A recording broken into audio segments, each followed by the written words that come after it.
So I'm going to throw together a really quick but tasty, a little bit different platter. One part of the dish today will be hot smoked salmon. This is Tasmanian salmon I've lightly cured with some salt and brown sugar.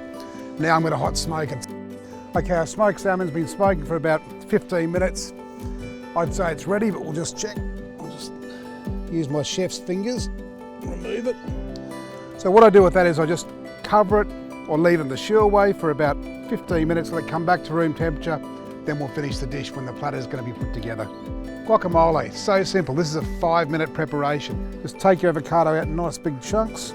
To that, I'm going to add the juice of half a lemon or lime.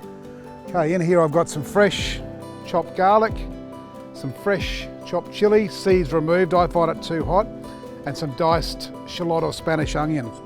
That can go straight in as well. So roughly mashed, everything's together, all emulsified.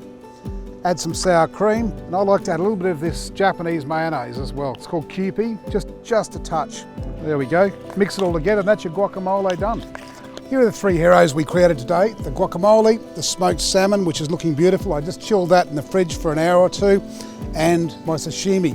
The difference with the sashimi is I've lightly cured it, so I put a little bit of salt, a little bit of sugar.